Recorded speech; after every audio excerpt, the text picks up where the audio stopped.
Kamu itu cuma prajurit TNI. Mana bisa kamu perbaiki mobilku? Kalau bisa, akan kubuat kamu lemas malam ini.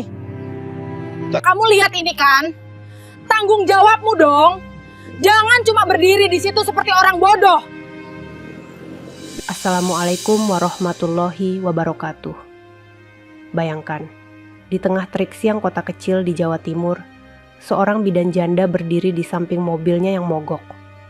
Hatinya sedang rapuh, hidupnya belum pulih, lalu datang seorang prajurit TNI dengan niat menolong.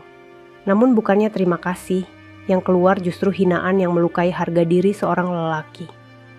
Tak ada yang menyangka, dari ucapan penuh kesombongan itu, Allah menyiapkan jalan hidup yang sama sekali berbeda. Mesin mobil menyala dan takdir mulai bergerak. Ternyata, sahabat semuanya, sebelum kita mulai cerita ini, tuliskan dulu di kolom komentar. Dari kota mana kalian menonton?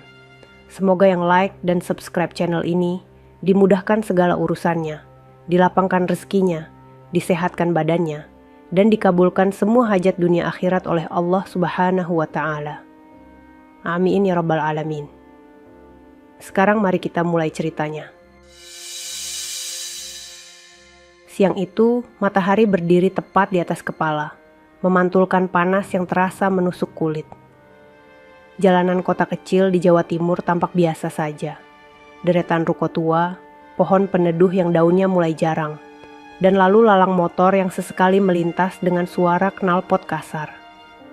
Namun bagi Siska, siang itu sama sekali tidak biasa. Siska menggenggam setir mobil Avanza putihnya dengan tangan sedikit bergetar. Wajahnya terlihat tegang, bukan karena panas semata, tapi karena beban hidup yang belum juga lepas dari dadanya. 3 bulan. Baru 3 bulan sejak ia berdiri di samping liang lahat suaminya, menahan air mata, mencoba kuat di hadapan keluarga dan warga. 3 bulan sejak hidupnya berubah tanpa ia minta. Sejak hari itu, Siska belajar bangun sendiri, menyiapkan sarapan seorang diri, mengenakan seragam bidan tanpa ada yang mengingatkan, berangkat kerja tanpa ada suara yang dulu selalu berkata, "Pelan, hati-hati di jalan." Ia tetap menjalani tugasnya di puskesmas, membantu persalinan, memeriksa pasien, tersenyum seolah semuanya baik-baik saja. Padahal setiap malam, kesunyian menjadi musuh terbesarnya. Hari itu ia harus masuk lebih pagi. Ada jadwal kunjungan ibu hamil di desa sebelah. Siska sudah terlambat beberapa menit dan pikirannya mulai gelisah.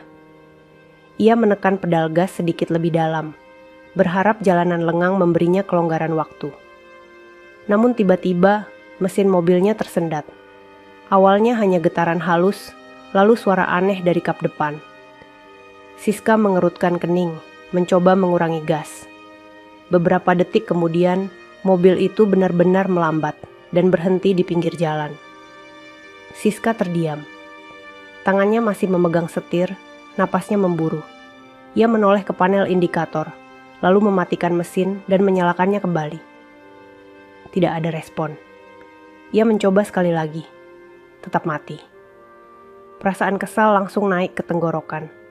Siska membuka pintu mobil dengan gerakan keras, lalu berdiri di samping Avanza putih itu.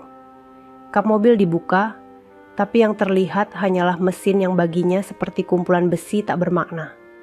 Ia bukan orang yang paham kendaraan. Selama ini, semua urusan mobil selalu ditangani suaminya. Angin panas berhembus pelan, membawa debu dari jalanan. Beberapa orang mulai melirik. Ada yang memperlambat motor, ada yang berhenti sebentar lalu pergi. Tidak ada yang benar-benar mendekat. Siska menutup mata sejenak. Dadanya terasa sesak. Bukan hanya karena mobil mogok, tapi karena rasa sendirian itu kembali menghantamnya tanpa ampun. Dalam kondisi lelah, emosi mudah sekali naik.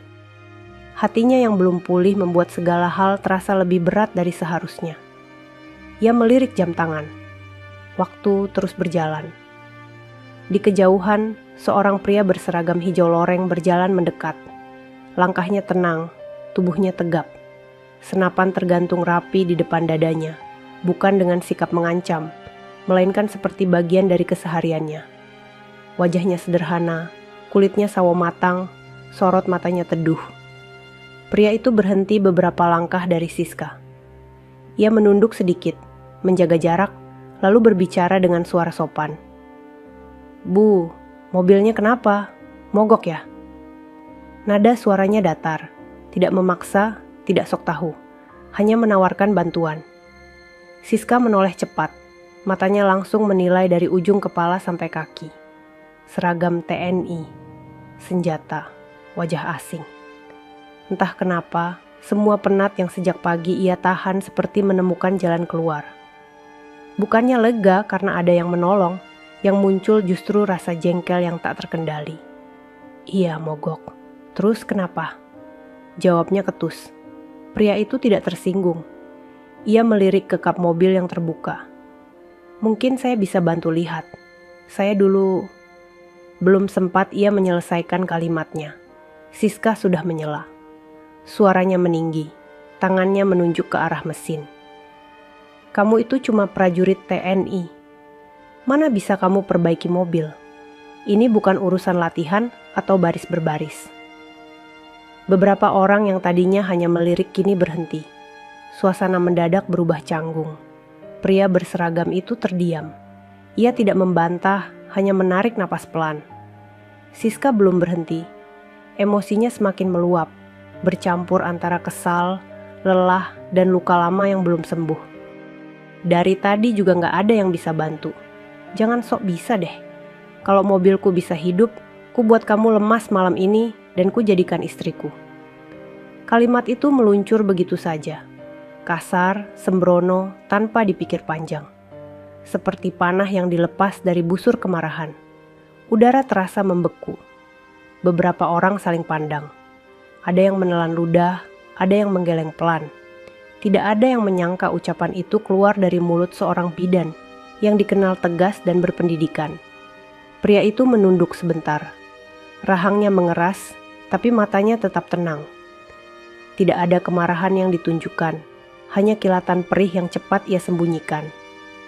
Ia bisa saja pergi, bisa saja membalas, tapi ia memilih diam. Tanpa berkata apa-apa lagi, ia melangkah mendekat ke mobil.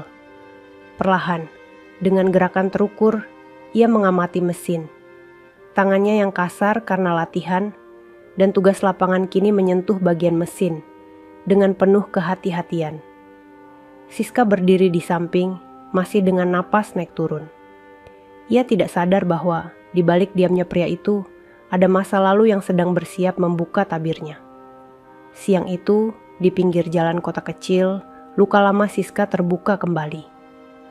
Dan tanpa ia sadari, takdir baru mulai bergerak. Pelan namun pasti. Widodo berdiri tepat di depan mesin mobil yang terbuka. Panas dari logam bercampur dengan terik matahari, membuat keringat mulai muncul di pelipisnya. Namun wajahnya tetap tenang, seolah hinaan barusan hanyalah angin lalu. Ia melepas topinya, meletakkannya rapi di atas kap mobil, lalu menyingsingkan lengan bajunya perlahan. Siska memperhatikannya sekilas, lalu memalingkan wajah. Di dalam hatinya masih ada bara emosi yang belum padam. Ia merasa harga dirinya sebagai perempuan yang sedang terpuruk kembali diinjak oleh keadaan. Mobil mogok, waktu tersita, dan kini harus berhadapan dengan orang asing yang menurutnya tak lebih dari prajurit biasa. Beberapa warga masih berdiri agak jauh. Ada yang pura-pura sibuk dengan ponsel, ada yang berbisik pelan. Tidak satu pun berani menegur Siska, tapi tatapan mereka menyimpan banyak makna. Widodo membuka tas kecil yang dibawanya. Dari dalam, ia mengeluarkan beberapa alat sederhana. Obeng, kunci pas, dan kain lap lusuh. Gerakannya cekatan, tidak ragu, tidak canggung. Ia memeriksa satu persatu, mendengarkan suara mesin dengan telinga yang ditempelkan dekat kap. Siska mengernyit. Ada sesuatu yang membuatnya tidak nyaman. Bukan karena Widodo menyentuh mobilnya, tapi karena cara pria itu bekerja. Terlalu yakin untuk sekadar coba-coba. "Kamu yakin ngerti?" ucap Siska dengan nada menantang, meski suaranya sudah tidak setajam sebelumnya. Widodo berhenti sejenak. Ia menoleh, lalu menjawab singkat. "Saya coba sebisanya, Bu." Hanya itu. Tidak ada pembelaan. Tidak ada penjelasan panjang. Jawaban yang sederhana, tapi entah kenapa justru membuat Siska terdiam. Widodo kembali fokus. Tangannya bergerak cepat membuka bagian tertentu, lalu menutupnya lagi. Ia mengelap keringat di dahi dengan punggung tangan. Sesekali ia memejamkan mata, mengingat ingatan lama tentang mesin, tentang bengkel kecil tempat ia dulu belajar dari nol. Di kepalanya terlintas masa lalu, bau oli, suara mesin tua, seragam SMK yang dulu sering kotor oleh gemuk hitam. Ia ingat betul, sebelum mengenakan loreng hijau, tangannya sudah akrab dengan dunia mesin. Hidup membawanya ke jalan berbeda, tapi ilmu itu tak pernah hilang. Siska mulai gelisah. Waktu terus berjalan, dan entah kenapa ia berharap mobil itu benar-benar bisa hidup. Bukan demi membuktikan ucapannya, tapi demi lepas dari situasi memalukan ini. Kalau nggak bisa, ya sudah. Ucapnya pelan, lebih kepada dirinya sendiri. Widodo tidak menjawab. Ia hanya meminta Siska untuk masuk ke dalam mobil. "Bu, tolong coba starter." Nada suaranya tetap sopan, seolah tidak pernah ada hinaan sebelumnya. Siska ragu. Tangannya menyentuh gagang pintu dengan perasaan campur aduk. Ada sedikit gengsi, ada juga harapan yang tak mau ia akui. Ia duduk di kursi pengemudi, menutup pintu, lalu memutar kunci kontak. Mesin bergetar pelan. Sekali. 2 kali. Lalu mati lagi. Beberapa orang menghela napas. Ada yang menggeleng. Siska menutup mata, rahangnya mengeras. Rasa malu mulai menyusup perlahan.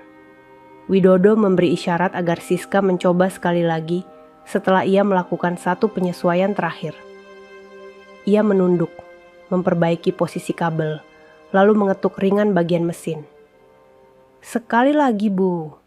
Siska menarik napas panjang. Ia memutar kunci. Kali ini mesin menyala. Awalnya tersendat, lalu stabil. Suara mesin terdengar jelas, hidup, nyata.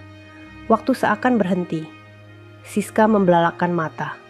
Tangannya masih memegang kunci, tubuhnya kaku. Ia tidak langsung percaya. Ia menekan pedal gas sedikit. Mesin merespon. Di luar, beberapa warga spontan bersuara pelan. Ada yang tersenyum, ada yang mengangguk kagum. Widodo mundur 1 langkah. Ia menutup kap mobil dengan hati-hati, lalu mengambil topinya. Tidak ada senyum kemenangan di wajahnya, hanya ekspresi lega dan sikap yang tetap rendah. Siska keluar dari mobil. Kali ini, tidak ada kata yang keluar dari mulutnya. Dadanya terasa sempit, tenggorokannya tercekat. Ucapannya sendiri kembali terngiang, menghantamnya tanpa ampun. Untuk pertama kalinya sejak suaminya meninggal, Siska merasa benar-benar kecil di hadapan orang lain. Mesin mobil itu masih menyala ketika Siska berdiri terpaku di sampingnya. Suara halus dari dalam kap seolah menjadi saksi bisu atas semua ucapan yang baru saja ia lontarkan. Panas matahari tak lagi ia rasakan. Yang ada hanya rasa perih yang perlahan menjalar dari dada hingga ke tenggorokan, menyesakkan, membuatnya sulit bernapas dengan normal. Widodo berdiri beberapa langkah darinya. Ia sudah mengenakan kembali topinya, mengancingkan seragamnya dengan rapi. Senjatanya kembali tersandang di depan dada. Wajahnya tetap tenang, terlalu tenang untuk seseorang yang baru saja dihina di depan umum. Ia tidak menatap Siska lama-lama, seolah tidak ingin mempermalukannya lebih jauh. Beberapa warga mulai bubar. Ada yang masih melirik ke arah mereka. Ada yang berbisik pelan sambil berjalan menjauh. Tidak ada sorak kemenangan. Tidak ada komentar keras. Justru keheningan itulah yang membuat suasana semakin berat. Siska membuka mulut, lalu menutupnya kembali. Kata-kata yang biasanya mudah keluar kini terasa macet di tenggorokan. Ia ingin berkata terima kasih, ingin meminta maaf, ingin menarik kembali semua ucapannya. Tapi gengsi dan rasa malu saling bertabrakan di dalam dirinya. Widodo akhirnya memecah keheningan. "Kalau sudah bisa jalan, saya pamit ya, Bu," ucapnya pelan. Nada suaranya datar, tidak dingin, tidak hangat. Seperti seseorang yang sudah terbiasa menelan rasa sakit tanpa banyak bicara. Ia melangkah pergi, melewati Siska begitu saja. Setiap langkahnya terasa berat bagi Siska, seolah pria itu membawa pergi kesempatan terakhir untuk memperbaiki kesalahan. "Mas," panggil Siska spontan. Widodo berhenti. Ia menoleh, tapi tidak sepenuhnya menghadap. Hanya setengah badan, cukup untuk menunjukkan bahwa ia mendengar. Siska menelan ludah. Tangannya mengepal di sisi tubuh. Ia merasa seperti berdiri di ruang sidang, menjadi terdakwa atas kata-katanya sendiri. "Terima kasih," ucapnya lirih. Suaranya hampir tenggelam oleh suara mesin mobil. Widodo mengangguk pelan. Tidak ada senyum, tidak ada jawaban panjang. "Sama-sama, Bu." Ia kembali melangkah pergi. Siska berdiri mematung sampai sosok itu menjauh dan akhirnya menghilang di tikungan jalan. Saat itulah perasaan yang selama ini ia tekan mendadak runtuh. Matanya panas.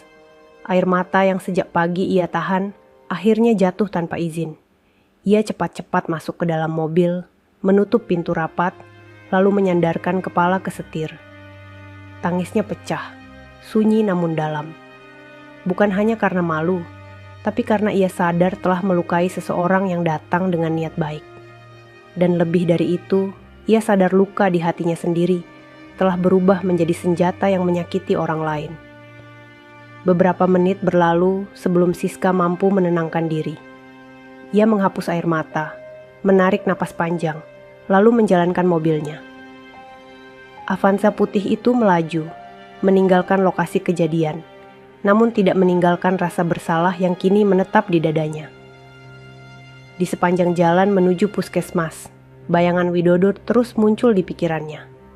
Cara pria itu diam, cara ia bekerja tanpa banyak bicara, cara ia pergi tanpa menuntut apapun.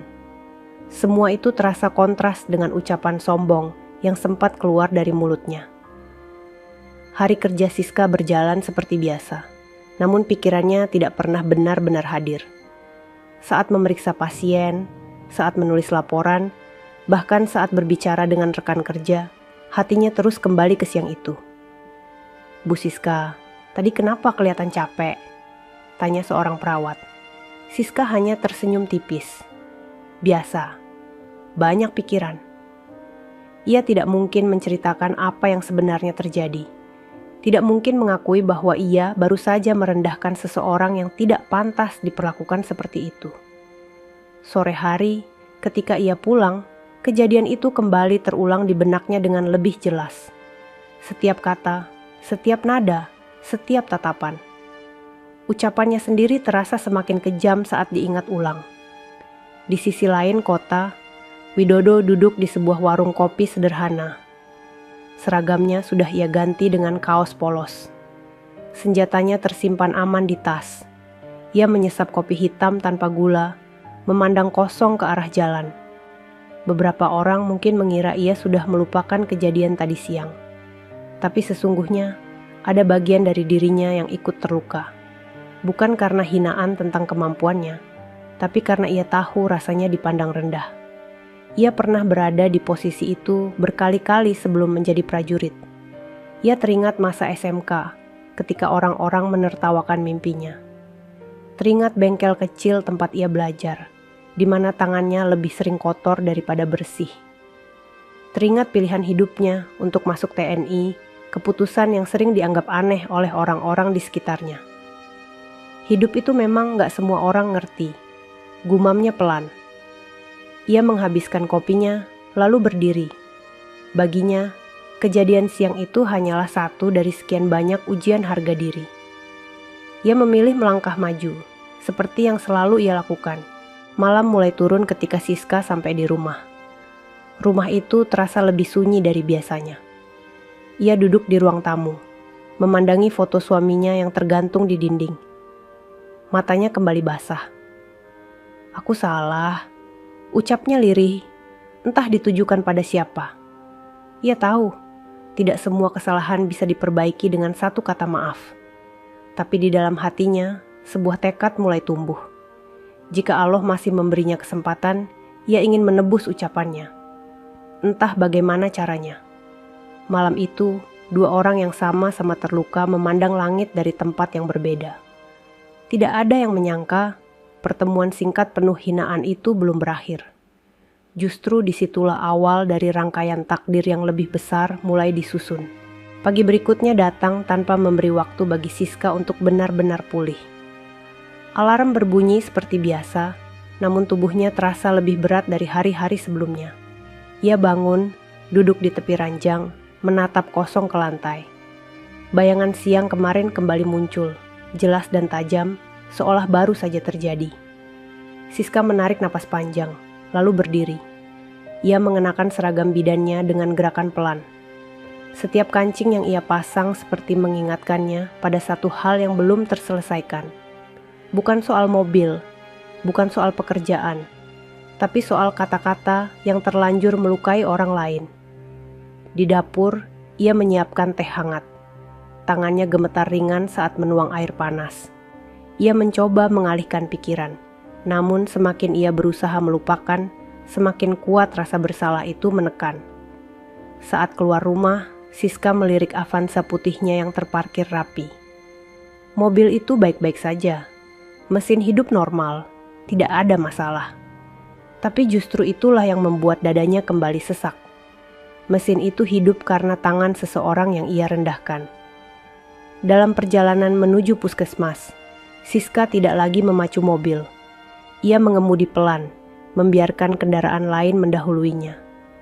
Di setiap persimpangan, ia seperti mencari satu wajah yang kemarin berdiri di pinggir jalan. Seragam loreng, wajah tenang, tangan yang kotor oleh oli, namun tetap bekerja tanpa dendam. Namun Widodo tidak terlihat. Di puskesmas, hari itu lebih ramai dari biasanya. Seorang ibu akan melahirkan, beberapa pasien menunggu pemeriksaan. Siska kembali menjalankan perannya. Ia fokus, sigap, profesional. Dari luar, tak ada yang berubah. Tapi di dalam, hatinya terus bergejolak. Saat membantu persalinan, Siska teringat suaminya.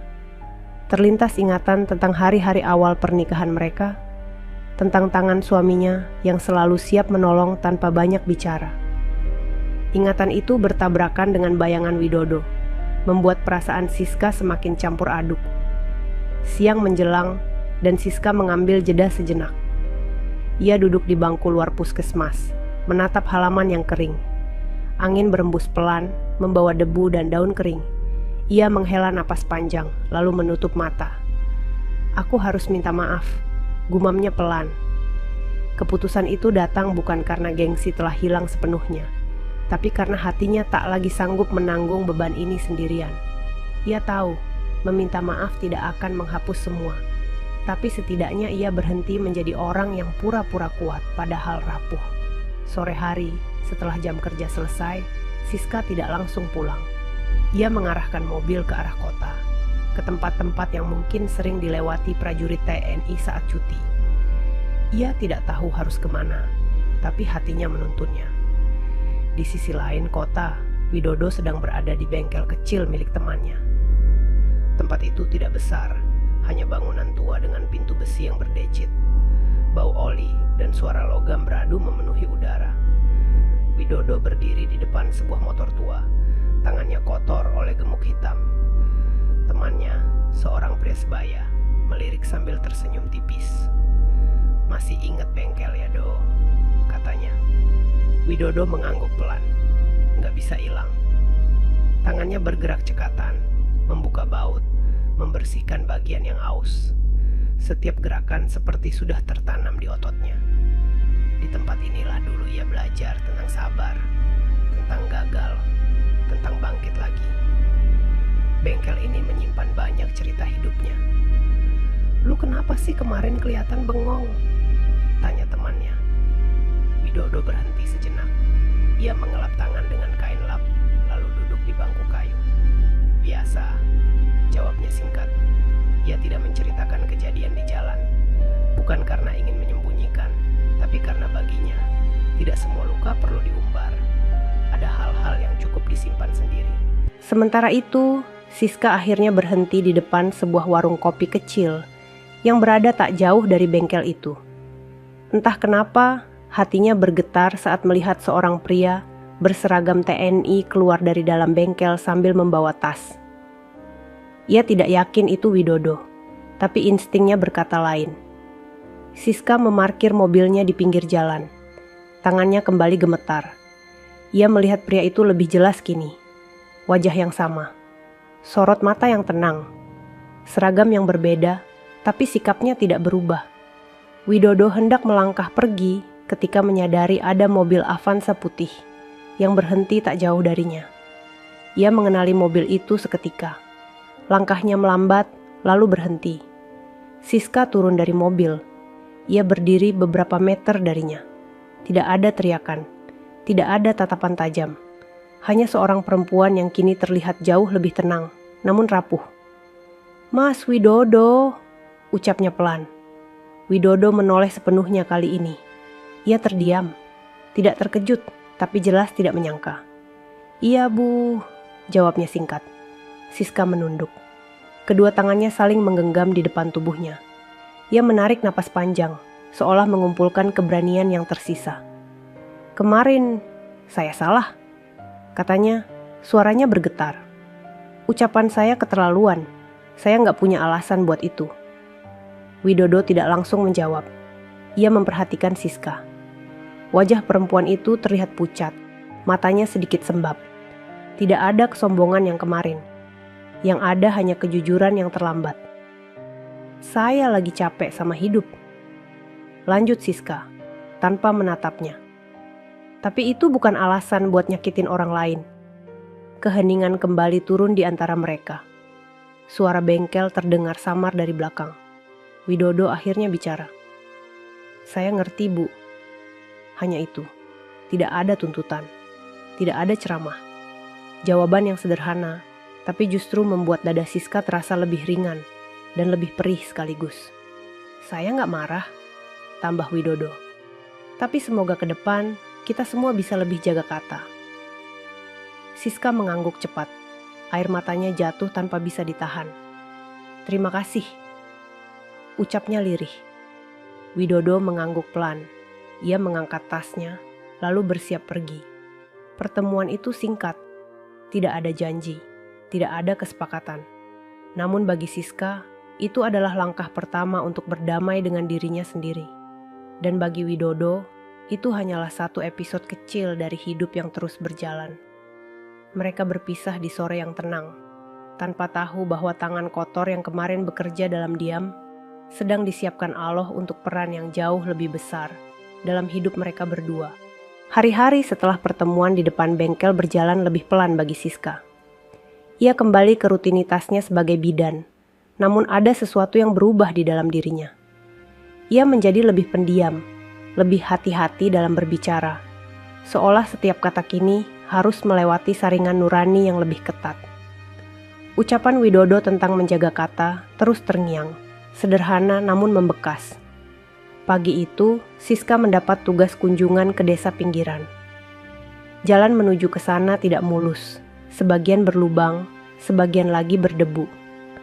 Avanza putihnya melaju pelan, namun tiba-tiba ia kembali merasakan getaran yang tak asing. Jantungnya berdegup lebih cepat. Ingatan tentang mogok sebelumnya langsung menyergap. Siska menepikan mobil dan mematikan mesin. Kali ini ia tidak panik. Ia membuka kap dengan lebih tenang, meski tetap tidak mengerti apa yang harus dilakukan. Ia berdiri memandangi mesin itu, lalu tersenyum pahit. "Mas Widodo," gumamnya tanpa sadar. Nama itu kini muncul begitu saja di benaknya saat ia menghadapi masalah. Bukan karena berharap ditolong, tapi karena ia teringat pada ketenangan yang dimiliki pria itu saat bekerja. Pada sikapnya yang tidak tergesa, tidak menyalahkan, tidak meninggikan diri. Siska menutup kap kembali. Ia memutuskan menunggu sebentar, mencoba menyalakan mesin setelah beberapa menit. Kali ini, mobil hidup tanpa kendala.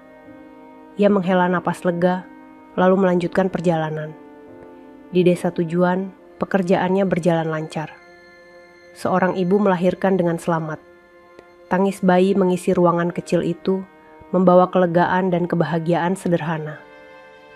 Siska tersenyum tulus, merasakan kembali alasan mengapa ia memilih profesi ini. Menolong tanpa pamrih, hadir tanpa menghakimi. Saat sore menjelang, ia duduk di teras rumah bidan desa, menunggu matahari turun. Angin sore menyentuh wajahnya, membawa ketenangan yang sudah lama ia rindukan. Di saat itulah ia menyadari sesuatu. Selama ini, ia terlalu sibuk mempertahankan citra kuat, sampai lupa bahwa manusia juga boleh rapuh. Di sisi lain, Widodo menjalani hari-harinya dengan disiplin yang sama. Pagi latihan, siang tugas, malam istirahat. Ia tidak banyak berubah sejak kejadian itu. Namun tanpa ia sadari, ada satu hal kecil yang ikut bergeser di dalam dirinya. Saat membersihkan senjata di barak, pikirannya melayang pada perempuan yang kemarin berdiri menunduk di depannya. Ia tidak merasa menang. Ia juga tidak merasa kasihan. Yang ia rasakan justru empati. Ia melihat luka yang sama seperti yang pernah ia rasakan sendiri.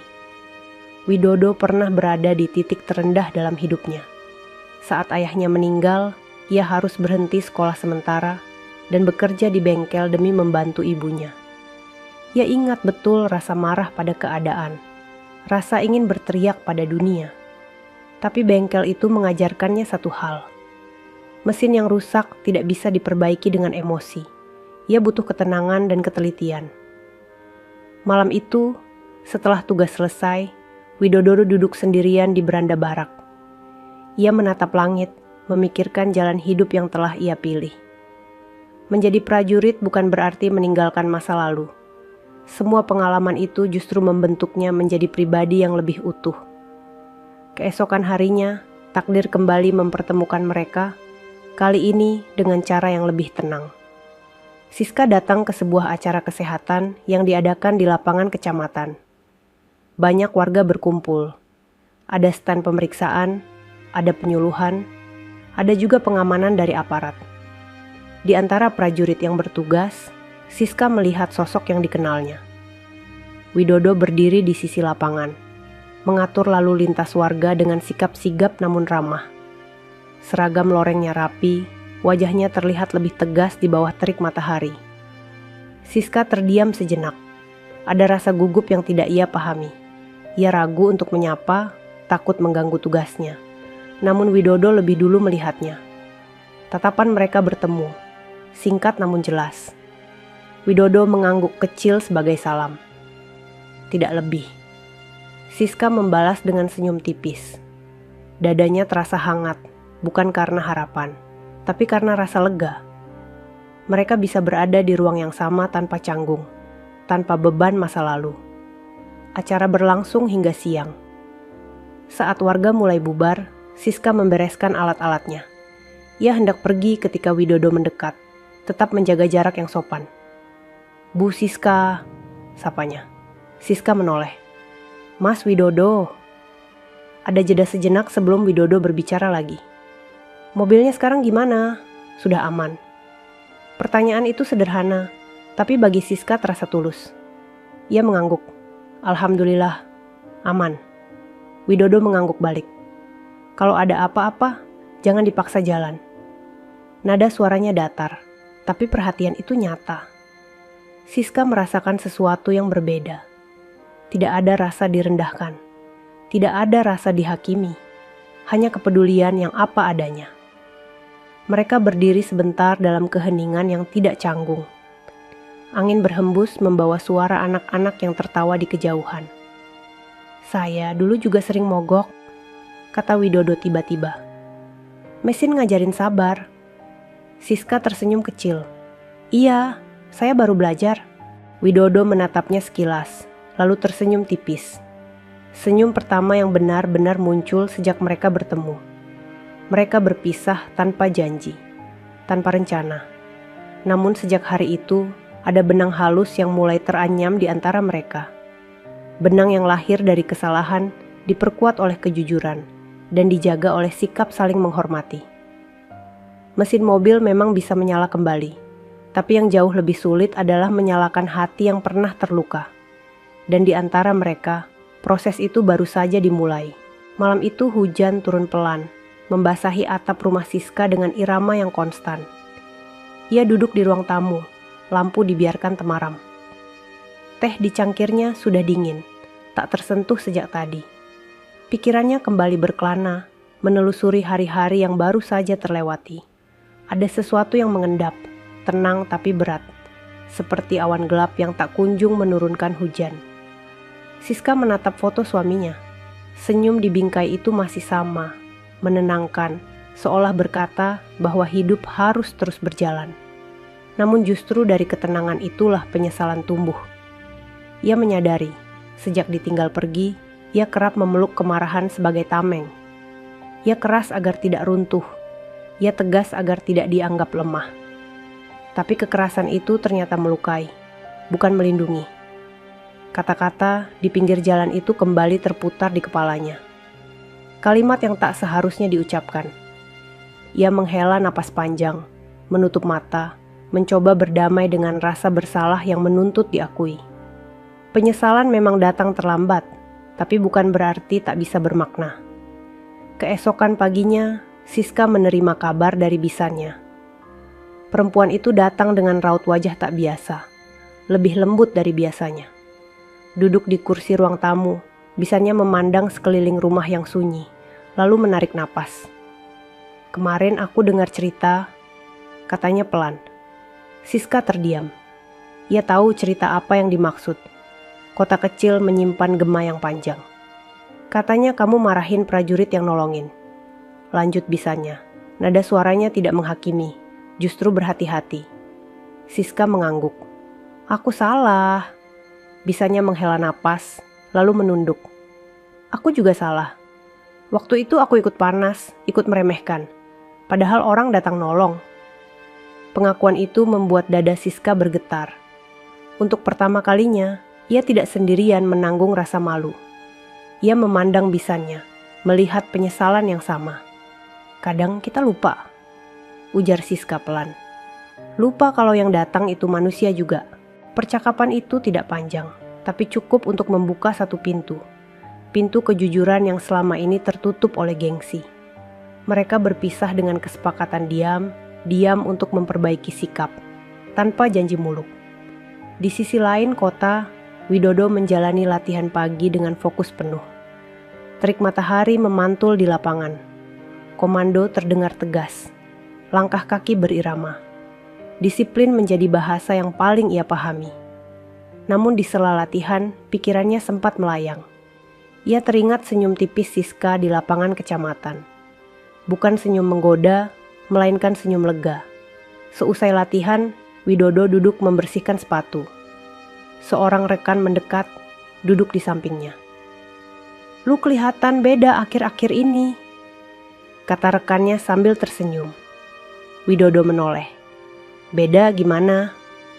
"Lebih tenang." Widodo tidak menjawab. Ia melanjutkan membersihkan sepatu, membiarkan kalimat itu berlalu. Ia tidak ingin mengaitkan ketenangannya dengan siapapun. Namun ia tidak menolak kenyataan bahwa hatinya sedang berada di fase yang lebih lapang. Sore itu, Widodo menerima tugas pengamanan di puskesmas tempat Siska bekerja. Ia terkejut saat membaca nama lokasi. Sebuah kebetulan yang terlalu rapi untuk disebut kebetulan. Ia bersiap dengan sikap profesional, berjanji pada dirinya sendiri untuk menjaga jarak. Saat tiba, Siska sedang membantu seorang ibu di ruang tunggu. Ia melihat Widodo dari sudut matanya, lalu berhenti sejenak. Ada degup kecil di dadanya. Bukan canggung, bukan takut, melainkan kesadaran bahwa masa lalu dan masa kini sedang berdiri berdekatan. Widodo berdiri di dekat pintu, menjaga ketertiban. Tatapannya fokus, namun ketika Siska melintas, ia memberi salam singkat. Siska membalas dengan anggukan. Keduanya kembali ke peran masing-masing, tanpa perlu banyak kata. Hari itu berjalan sibuk. Ada antrean panjang, ada keluhan, ada tangis bayi. Widodo membantu mengatur warga, menenangkan yang gelisah, mengarahkan dengan sabar. Siska memperhatikan dari kejauhan. Ia melihat kesungguhan yang sama seperti saat memperbaiki mesin mobil. Bekerja tanpa banyak bicara, hadir tanpa menuntut pujian. Menjelang maghrib, keramaian mereda. Siska membereskan alat, lalu keluar untuk menghirup udara sore. Widodo berdiri di teras, menatap langit yang mulai berubah warna. "Terima kasih sudah bantu hari ini," kata Siska pelan. Widodo menoleh. "Sama-sama, Bu." Ada jeda. Siska mengumpulkan keberanian. "Kalau kemarin saya belum sempat bilang, saya benar-benar menyesal." Widodo mengangguk pelan. "Sudah lewat." Jawaban itu tidak menutup pembicaraan, justru membuka ruang aman. Siska merasa beban di pundaknya berkurang. Ia tidak perlu dibenarkan, cukup diterima. Tak lama, bisanya datang menjemput. Wajahnya terlihat kikuk saat melihat Widodo. Ia melangkah mendekat, menunduk sedikit. "Mas, terima kasih ya kemarin. Maaf kalau kami keterlaluan." Widodo terkejut sejenak, lalu mengangguk. "Enggak apa-apa." Permintaan maaf itu sederhana, tapi bermakna. Bagi Siska, itulah penanda bahwa penyesalan tidak lagi berdiri sendiri. Ada perbaikan yang mulai berjalan. Malamnya, Siska menutup hari dengan doa yang lebih panjang. Ia meminta ampun atas kata-kata yang melukai. Ia memohon kekuatan untuk menjadi lebih lembut tanpa kehilangan keteguhan. Di sudut kota yang lain, Widodo pun menutup harinya dengan hening, mensyukuri satu hal kecil yang jarang ia akui. Hidup memang keras, tapi selalu memberi ruang bagi orang yang mau belajar. Penyesalan memang datang terlambat, namun di tangan yang tepat, penyesalan bisa menjadi jembatan. Dan di antara Siska dan Widodo, jembatan itu mulai terbentang, kokoh, tanpa suara. Pagi itu udara terasa lebih sejuk dari biasanya. Siska berangkat kerja lebih awal, bukan karena jadwal yang menuntut, melainkan karena pikirannya sulit diajak diam. Sejak pertemuan terakhir di puskesmas, ada sesuatu yang bergerak perlahan di dalam dirinya. Bukan harapan, bukan pula keberanian. Lebih tepat disebut keinginan untuk memahami. Ia sadar, selama ini ia menilai orang terlalu cepat. Seragam, status, dan asumsi kerap menjadi kacamata yang keliru. Widodo hadir sebagai pengingat yang tenang, bahwa hidup seseorang jauh lebih luas daripada yang terlihat di permukaan. Hari itu, puskesmas kedatangan rombongan pemeriksaan keliling. Beberapa prajurit TNI ikut membantu pengamanan dan logistik. Siska melihat Widodo di antara mereka. Berdiri di belakang, tidak menonjol, namun sigap.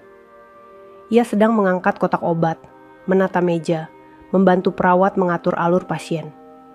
Semua dilakukan tanpa suara, tanpa sikap ingin dipuji. Siska mengamati dari kejauhan. Setiap gerakan Widodo terasa akrab, seperti seseorang yang terbiasa bekerja dengan tangan. Ia teringat kembali bengkel kecil yang pernah ia lihat. Bau oli, kain lap lusuh, dan cara Widodo memegang obeng dengan percaya diri. Semua itu menyusun potongan-potongan yang kini mulai terhubung. Saat jam istirahat tiba, sebagian petugas berkumpul di teras belakang. Siska duduk di bangku kayu, menyesap air putih. Widodo berdiri tak jauh, berbincang singkat dengan rekan-rekan seperjuangannya. Ia tertawa kecil, lalu terdiam lagi, kembali ke sikap tenangnya. Entah dari mana keberanian itu datang, Siska berdiri dan mendekat. "Mas Widodo," sapanya pelan. Widodo menoleh. "Iya, Bu. Kalau nggak keberatan, duduk sebentar," kata Siska menunjuk bangku di sampingnya. Widodo ragu sejenak, lalu mengangguk. Ia duduk dengan jarak sopan.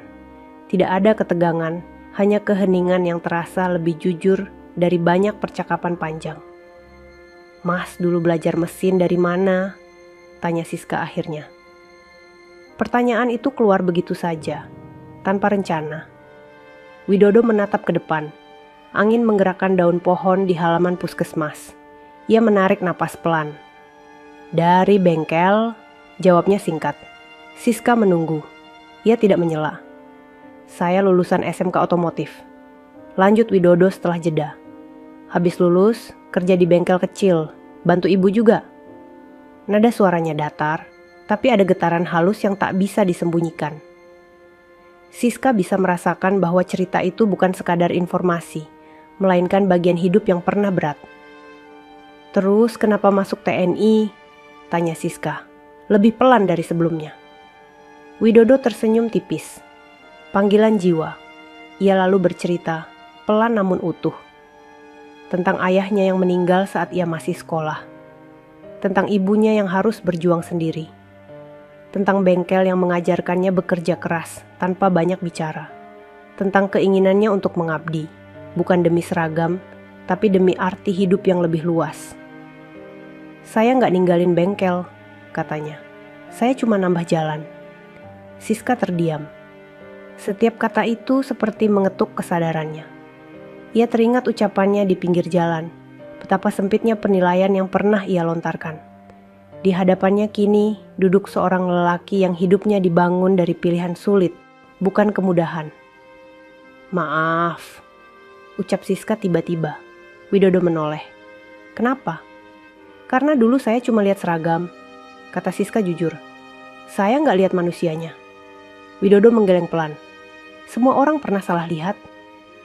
Percakapan itu terhenti ketika seorang perawat memanggil Siska. Ia berdiri, lalu menoleh kembali pada Widodo. Terima kasih sudah cerita, katanya. Widodo mengangguk. Sama-sama.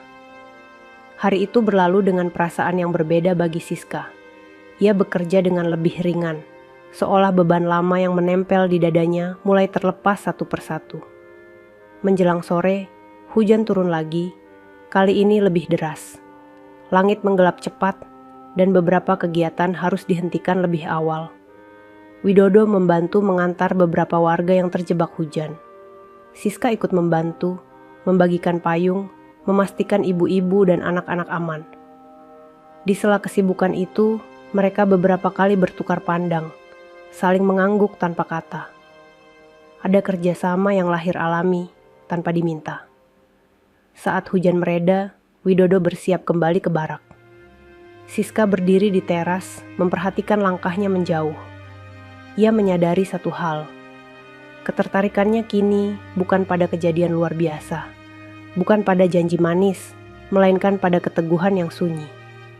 Di rumah malam itu, Siska kembali duduk di depan foto suaminya. Ia menatap bingkai itu lama. Tidak ada rasa bersalah yang menyiksa, tidak pula rasa takut. Hanya kejujuran yang mulai berani diakui. Aku masih belajar, ucapnya lirih. Di tempat lain, Widodo menulis catatan kecil di buku saku yang selalu ia bawa. Ia jarang menulis, tapi malam itu tangannya bergerak pelan. Ia menuliskan tentang hari yang panjang, tentang cerita lama yang kembali terucap, tentang perasaan yang tidak ia beri nama. Ia menutup buku itu, lalu memandang langit dari jendela barak. Hujan telah berhenti, menyisakan udara bersih. Dalam diam, ia bersyukur. Bukan karena masa lalu dipuji, tapi karena akhirnya dipahami. Masa lalu Widodo tidak pernah ia sembunyikan, hanya menunggu waktu yang tepat untuk terbuka. Dan saat cerita itu akhirnya terdengar, ia tidak mengubah siapapun secara instan. Namun ia menanamkan sesuatu yang jauh lebih kuat. Rasa hormat yang tumbuh dari pengertian dan benih kepercayaan yang pelan-pelan menemukan tanahnya. Perubahan itu terasa, meski tidak pernah diucapkan dengan lantang. Siska menjalani hari-harinya dengan langkah yang lebih hati-hati, seolah setiap keputusan kini ditimbang dengan perasaan yang lebih jujur. Ia tidak sedang jatuh cinta, setidaknya ia belum berani menyebutnya begitu. Namun ada ruang baru di hatinya yang mulai terbuka, ruang yang sebelumnya tertutup rapat oleh duka dan gengsi. Kota kecil tempat mereka tinggal tidak pernah benar-benar diam. Cerita menyebar lebih cepat daripada angin sore. Bisik-bisik tentang Siska dan prajurit TNI itu mulai terdengar di beberapa sudut. Ada yang menyebutnya sekadar rasa terima kasih. Ada yang mulai memelintir menjadi cerita yang lebih panjang. Siska mendengar kabar itu pertama kali dari seorang rekan kerja. Bu Siska sering kelihatan bareng prajurit TNI ya sekarang, katanya sambil tersenyum setengah menggoda. Siska hanya mengangguk. Kebetulan satu kegiatan. Namun di balik jawabannya yang tenang, dadanya berdebar. Ia tidak suka menjadi bahan pembicaraan. Apalagi hidupnya selama ini, ia jaga tetap rapi dan terukur. Menjadi janda saja sudah cukup membuatnya disorot. Kini namanya kembali diperbincangkan. Tekanan dari dalam dirinya mulai muncul. Setiap kali ia tersenyum pada Widodo, ada suara kecil yang bertanya, apakah ia sedang melupakan masa lalu terlalu cepat. Setiap kali ia merasa nyaman berbincang, ada bayangan suaminya yang seolah hadir. Bukan untuk melarang, tapi untuk mengingatkan bahwa luka belum sepenuhnya sembuh. Di rumah, bisanya kembali datang. Kali ini wajahnya lebih serius. "Siska, kamu harus hati-hati," katanya setelah duduk cukup lama dalam diam. Orang-orang mulai ngomong. Siska menatapnya. "Ngomong apa?" "Macam-macam," jawab bisanya.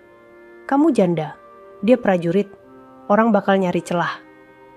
Siska menghela napas. Ia tahu maksud itu bukan untuk menyakiti, tapi untuk melindungi. Namun perlindungan yang datang dari ketakutan seringkali terasa mengekang. "Aku cuma kerja," ucap Siska pelan. "Dan dia cuma bantu." Bisanya mengangguk, tapi keraguan tetap terlihat di matanya. "Aku cuma gak mau kamu disakiti lagi." Kalimat itu menusuk lembut. Siska terdiam. Ia juga tidak ingin disakiti. Namun hidup tidak pernah menjanjikan keselamatan mutlak. Yang bisa ia lakukan hanyalah melangkah dengan kesadaran penuh. Di sisi lain, Widodo juga menghadapi tekanan yang tak kalah berat.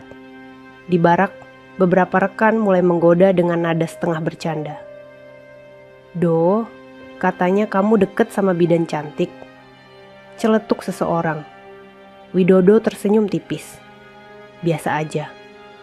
"Tapi katanya janda," sambung yang lain. Nada suara itu membuat Widodo menoleh lebih serius. "Dia orang baik." Jawaban itu singkat, namun cukup membuat suasana berubah. Rekan-rekannya tidak melanjutkan. Mereka mengenal Widodo sebagai sosok yang jarang bicara, tapi tegas saat batas dilewati. Namun bukan hanya candaan yang ia hadapi. Atasan memanggilnya suatu sore, menanyakan beberapa hal dengan nada formal. Tidak ada larangan, tidak ada ancaman. Hanya pengingat agar menjaga sikap dan fokus pada tugas. Widodo menerima itu dengan tenang. Ia memang tidak pernah berniat melanggar apapun. Namun ia juga tidak ingin menutup diri dari kemungkinan yang Allah hadirkan. Pertemuan mereka berikutnya terjadi dalam suasana yang lebih sunyi. Siska mengundang Widodo untuk berbincang sebentar di teras puskesmas setelah jam kerja. Matahari hampir tenggelam, langit berwarna jingga pucat. "Aku dengar orang-orang mulai ngomong," kata Siska membuka percakapan. Widodo mengangguk. "Saya juga." Siska menatap tangannya sendiri. "Kalau ini bikin kamu gak nyaman, bilang ya." Widodo menggeleng pelan. "Saya gak keberatan, saya cuman gak mau kamu yang kena." Kalimat itu membuat Siska menoleh. Ada ketulusan yang tidak dibuat buat di sana. Tidak ada janji, tidak ada tuntutan. Hanya kepedulian yang jujur. "Aku juga lagi belajar," kata Siska. "Belajar gak takut sama omongan." Widodo tersenyum tipis. Kadang tekanan datang bukan buat ngehentiin, tapi buat nguji. Mereka terdiam sejenak. Angin sore menggerakkan dedaunan. Suara azan maghrib terdengar dari kejauhan, membawa rasa hening yang dalam. Namun tekanan itu tidak berhenti di situ. Beberapa hari kemudian, sebuah kabar sampai ke telinga Siska. Seorang warga menuduhnya bersikap tidak profesional karena terlalu dekat dengan aparat. Tuduhan itu tidak besar, tapi cukup membuatnya dipanggil oleh kepala puskesmas. Pembicaraan berlangsung tenang, tapi tegang. Siska menjelaskan dengan jujur. Tidak ada pelanggaran, tidak ada bukti. Kepala puskesmas mengangguk, namun menyarankan agar Siska lebih menjaga jarak demi menghindari fitnah. Keluar dari ruangan itu, kaki Siska terasa lemas. Ia duduk di bangku koridor, menunduk. Untuk pertama kalinya, ia merasa hubungan yang bahkan belum ia beri nama ini mulai menuntut harga. Malam itu, Siska menangis dalam diam. Bukan karena Widodo, tapi karena ia lelah terus menjadi pihak yang harus mengalah. Ia menatap langit dari jendela kamarnya, bertanya pada dirinya sendiri, apakah ia berhak bahagia setelah semua yang terjadi. Di tempat lain, Widodo berdiri di lapangan kosong setelah latihan malam. Ia menatap bintang yang samar. Tekanan dari luar bisa ia hadapi. Namun yang lebih sulit adalah tekanan untuk tetap jujur pada perasaannya sendiri tanpa melukai orang lain. Hari-hari berikutnya mereka jalani dengan jarak yang lebih terukur. Tidak menjauh, tidak pula mendekat. Sebuah keseimbangan rapuh yang mereka jaga bersama. Tekanan dari dalam dan luar memang tidak memilih waktu. Ia datang untuk menguji keteguhan. Dan di bab ini, hidup menempatkan Siska dan Widodo di persimpangan yang sunyi, di mana setiap langkah kecil menjadi penentu, bukan hanya bagi hubungan yang mulai tumbuh, tetapi juga bagi martabat dan ketenangan hati mereka masing-masing. Hari-hari setelah tekanan itu terasa seperti berjalan di atas garis tipis. Siska dan Widodo tidak lagi sering bertemu seperti sebelumnya. Bukan karena ada jarak di hati, tetapi karena keduanya sama-sama memilih menahan diri.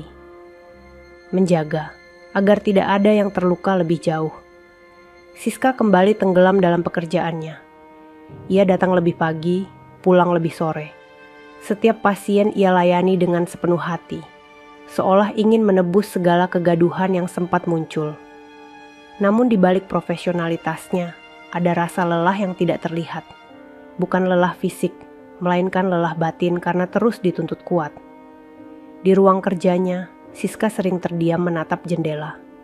Ia bertanya pada dirinya sendiri, apakah ia terlalu cepat membuka hati, atau justru terlalu lama mengurungnya. Ia tidak ingin hidup dalam penyesalan lagi, tapi juga tidak ingin ceroboh. Widodo pun berada di fase yang sama. Di barak, ia kembali pada ritme latihan yang padat. Setiap perintah ia jalani dengan penuh disiplin. Setiap tugas ia selesaikan tanpa celah. Namun rekan-rekan terdekatnya tahu, Widodo sedang menahan sesuatu.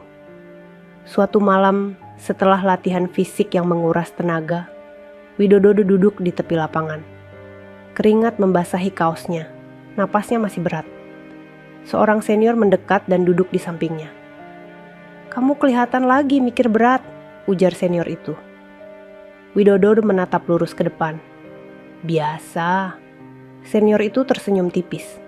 "Kalau bukan biasa, jangan dipaksa jadi biasa." Widodo terdiam. Kalimat itu sederhana, tapi tepat sasaran. Ia menghela napas panjang, lalu akhirnya bicara. "Ada perempuan baik," katanya pelan. Tapi keadaan bikin ribet. Senior itu mengangguk pelan, seolah sudah menduga. Hidup prajurit memang nggak pernah sepi ujian. Tapi ingat satu hal, keteguhan itu bukan soal melawan dunia. Kadang keteguhan itu soal tetap benar, meski harus pelan. Kata-kata itu menetap di kepala Widodo.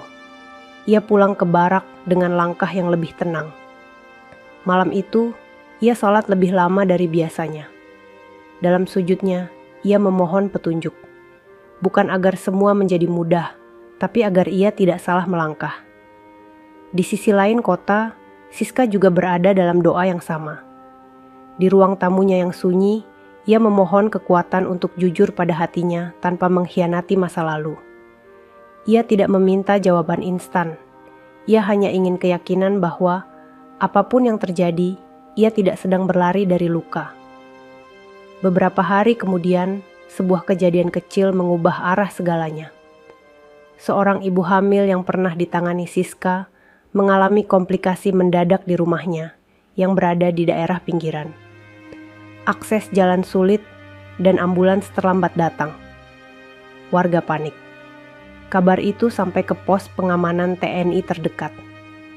Widodo sedang berjaga saat laporan diterima. Tanpa banyak bicara, ia bersama beberapa prajurit langsung menuju lokasi. Saat tiba, situasi genting. Rumah sederhana itu penuh orang. Tangis dan kepanikan bercampur jadi satu. Widodo membantu membuka jalan, menenangkan warga, dan memastikan ruang bagi Siska yang baru saja tiba dengan peralatan seadanya. Siska terkejut melihat Widodo di sana. Namun tidak ada waktu untuk bicara. Ia langsung fokus pada pasien. Widodo berdiri di sampingnya, membantu sebisanya, memegang lampu, mengatur posisi, memastikan lingkungan aman. dalam situasi genting itu, tidak ada janda, tidak ada prajurit. Yang ada hanya 2 orang yang bekerja demi 1 nyawa. Proses itu berlangsung lama dan menegangkan. Keringat Siska bercampur air mata. Tangannya bergetar, tapi tekadnya kuat. Widodo tidak beranjak sedikit pun.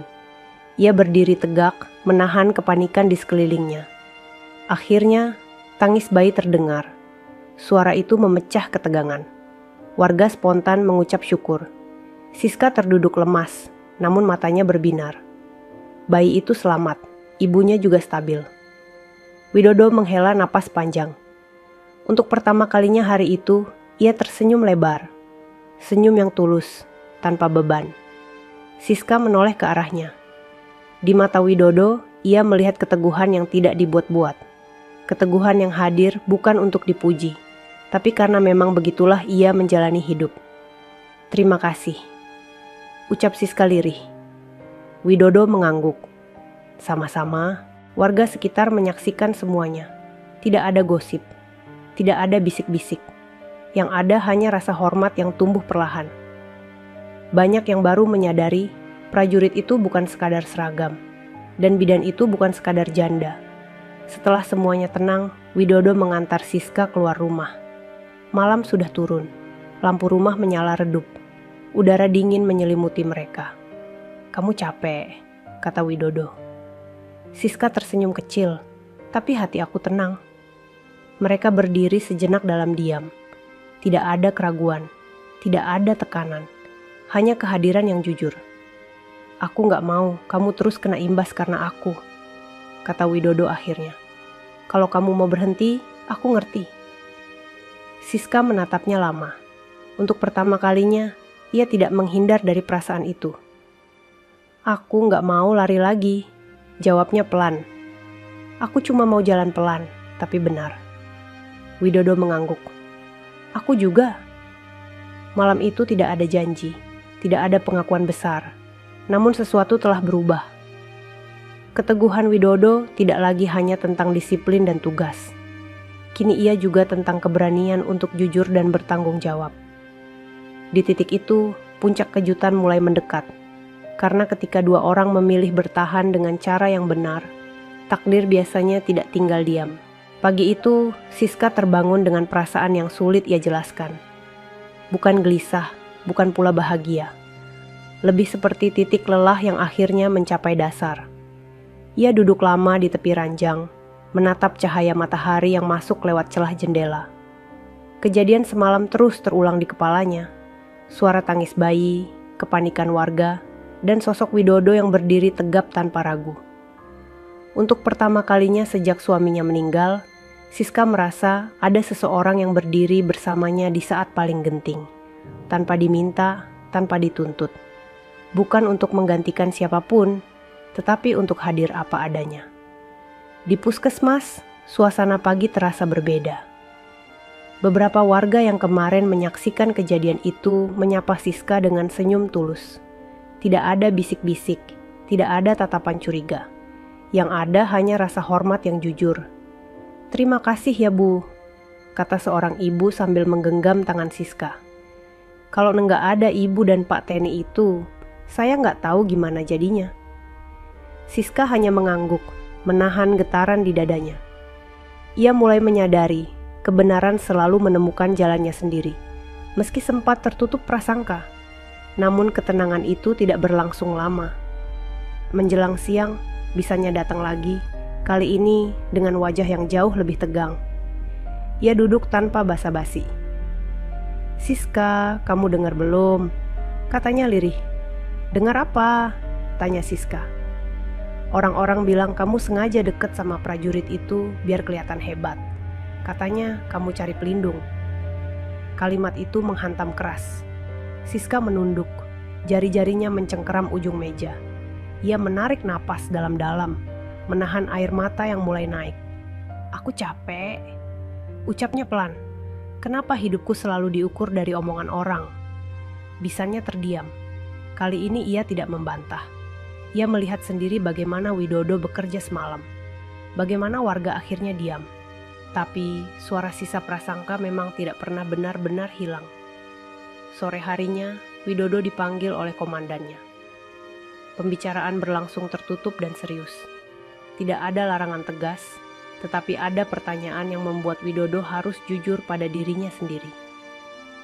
"Kamu serius dengan perempuan itu?" tanya komandannya.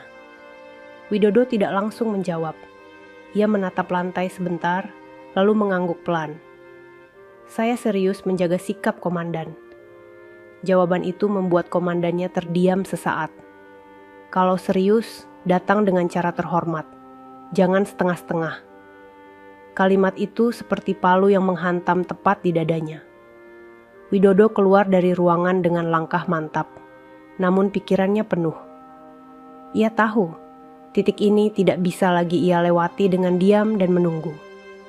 Malam itu, Widodo berdiri lama di depan rumah Siska. Lampu teras menyala. Jantungnya berdetak lebih cepat dari biasanya. Ia tidak membawa bunga, tidak membawa hadiah, hanya membawa dirinya sendiri dan niat yang sudah ia timbang matang. Siska membuka pintu dengan wajah terkejut. "Mas Widodo, boleh bicara sebentar?" Ucap Widodo tenang. Mereka duduk di ruang tamu yang sunyi. Foto suami Siska masih tergantung di dinding. Widodo sempat melirik, lalu menunduk penuh hormat. "Saya nggak datang buat minta apa-apa," kata Widodo pelan. "Saya datang buat jujur." Siska menahan napas. "Saya tahu kamu masih berduka. Saya juga tahu hidup kamu jadi bahan omongan. Saya nggak mau jadi beban baru," lanjutnya. "Tapi saya juga nggak mau pergi, cuma karena takut omongan." Siska menatapnya. Matanya mulai basah. "Mas," suaranya bergetar. Widodo melanjutkan. Suaranya tetap tenang meski dadanya berdebar keras. "Kalau kamu butuh waktu, saya siap nunggu. Tapi kalau kamu tanya perasaan saya nggak main-main." Kalimat itu seperti retakan terakhir di dinding, yang selama ini Siska bangun untuk melindungi dirinya. Air matanya jatuh, bukan karena sedih, tapi karena pertahanan itu akhirnya runtuh. "Aku capek kuat sendirian," ucap Siska sambil menangis. "Aku capek, pura-pura gak butuh siapa-siapa." Widodo tidak menyentuhnya. Ia hanya duduk lebih dekat, memberi ruang aman. "Aku takut," lanjut Siska. "Takut salah lagi. Takut dibilang lupa sama suamiku. Takut disakiti." Widodo mengangguk. "Takut itu wajar. Saya juga takut. Tapi saya lebih takut kalau kita berhenti cuma karena takut." Tangis Siska semakin pecah. Selama ini ia menahan semuanya sendirian. Malam itu, untuk pertama kalinya, ia mengizinkan dirinya runtuh di hadapan orang lain. Widodo tetap diam. Ia tidak menawarkan bahu, tidak memaksa pelukan. Ia hanya hadir. Dan justru kehadiran tanpa paksaan itulah yang membuat Siska merasa aman. Beberapa menit berlalu dalam keheningan yang penuh air mata. "Apa kamu yakin?" tanya Siska akhirnya. Suaranya serak. Widodo menatapnya lurus. "Saya nggak janji hidup gampang, tapi saya janji datang dengan niat benar." Kalimat itu sederhana, namun menghujam jauh lebih dalam daripada janji manis apapun. Siska menunduk, lalu mengangguk pelan. Malam itu tidak ada keputusan besar yang diumumkan. Tidak ada kata pacaran, tidak ada ikatan resmi. Namun sesuatu telah ditetapkan di dalam hati masing-masing. Setelah Widodo pamit, Siska berdiri lama di ruang tamu. Ia memandang foto suaminya, lalu memejamkan mata. "Aku gak lupa," ucapnya lirih. "Aku cuma belajar hidup lagi." Di luar, Widodo melangkah pulang dengan dada yang terasa lebih ringan. Untuk pertama kalinya, ia tidak lagi berdiri di antara ragu dan diam. Ia telah memilih bersikap. Dan di titik itulah, hati Siska benar-benar runtuh. Bukan hancur, tetapi terbuka sepenuhnya. Puncak kejutan yang selama ini disiapkan takdir telah lewat. Kini yang tersisa adalah keberanian untuk melangkah ke bab berikutnya. Dengan luka yang tidak lagi disangkal dan cinta yang tidak lagi disembunyikan. Beberapa hari setelah malam itu, hidup Siska berjalan dalam ritme yang aneh namun menenangkan. Tidak ada perubahan besar yang langsung terlihat dari luar. Ia tetap berangkat kerja pagi, tetap menyapa pasien dengan senyum profesional, tetap pulang ke rumah yang sunyi saat senja. Namun di dalam dirinya ada sesuatu yang mengendap, hangat, dan perlahan memberi kekuatan. Widodo tidak sering datang. Ia tidak menelpon berulang kali, tidak mengirim pesan panjang. Justru sikap itulah yang membuat Siska merasa dihargai. Widodo memberi ruang, bukan jarak. Memberi perhatian tanpa membuatnya merasa terikat sebelum waktunya. Suatu sore, Siska sedang menyiram tanaman di halaman rumah ketika terdengar suara motor berhenti di depan pagar. Ia menoleh, mendapati Widodo berdiri rapi dengan kemeja sederhana, bukan seragam TNI. Tangannya membawa sebuah map coklat tipis. "Mas Widodo," sapa Siska, sedikit terkejut. "Assalamualaikum," jawab Widodo sopan. Siska mempersilakan masuk. Mereka duduk di teras, ditemani angin sore yang sejuk. Tidak ada basa-basi panjang. Widodo terlihat lebih serius dari biasanya, namun tetap tenang. "Saya mau bicara baik-baik," ucap Widodo pelan. Siska mengangguk. Jantungnya berdetak lebih cepat, tapi wajahnya tetap tenang. "Saya sudah mikir lama," lanjut Widodo. "Dan saya nggak mau jalan ini setengah-setengah." Ia membuka map coklat itu, mengeluarkan beberapa lembar dokumen. Siska tidak langsung melihat, tapi ia bisa menebak itu bukan sesuatu yang sepele. "Saya datang buat melamar kamu," kata Widodo akhirnya. Kalimat itu jatuh begitu saja, tanpa nada dramatis. Namun justru kesederhanaannya membuat dada Siska terasa sesak. Ia menunduk, menutup mata sejenak. Air mata kembali menggenang, bukan karena ragu, tetapi karena tak menyangka keberanian itu datang secepat ini. Widodo melanjutkan, suaranya tetap stabil. "Saya datang bukan cuma bawa perasaan. Saya bawa niat, kesiapan, dan tanggung jawab." Ia menjelaskan satu persatu. Tentang izin atasan, tentang rencana sederhana, tentang kesadarannya bahwa menikahi janda bukan perkara ringan di mata banyak orang. Tentang kesiapan menerima masa lalu Siska tanpa ingin menggantikannya. "Saya nggak datang buat nutup cerita lama kamu," katanya. "Saya cuma mau jalan bareng di cerita yang baru." Siska menatap Widodo dengan mata basah. Hatinya terasa penuh, namun juga takut. Bukan takut pada Widodo, tetapi takut pada hidup yang sekali lagi menuntut keberanian. "Aku butuh waktu," ucap Siska jujur. Widodo mengangguk. "Saya nggak minta jawaban sekarang. Saya cuma mau kamu tahu, saya serius." Lamaran itu tidak diakhiri dengan cincin. Tidak ada keluarga besar, tidak ada saksi. Namun bagi Siska, itulah lamaran paling jujur yang pernah ia terima. Datang tanpa paksaan, tanpa drama, tanpa janji berlebihan. Kabar lamaran itu akhirnya sampai ke telinga bisannya. Reaksi pertama bukanlah kegembiraan, melainkan keterkejutan. "Kamu yakin?" tanya bisannya. Suaranya tegang. Siska mengangguk. "Aku yakin sama niatnya. Tapi dia prajurit, hidupnya keras." Lanjut bisannya. Siska menarik napas. "Hidupku juga gak lembut." Percakapan itu berlangsung lama. Ada kekhawatiran, ada ketakutan lama yang kembali muncul. Namun kali ini, Siska tidak goyah. Ia mendengarkan, tapi tidak lagi membiarkan orang lain menentukan pilihannya. Di pihak Widodo, reaksinya tak kalah berat. Ibunya sempat terdiam lama saat mendengar niat anaknya menikahi seorang janda. "Kamu siap nerima omongan orang?" tanya ibunya lirih. Widodo menggenggam tangan ibunya.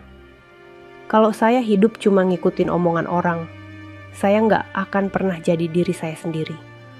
Ibunya menatapnya lama, lalu mengangguk pelan. Tidak ada penolakan, hanya doa yang dipanjatkan dalam diam. Hari-hari berikutnya dipenuhi pembicaraan serius.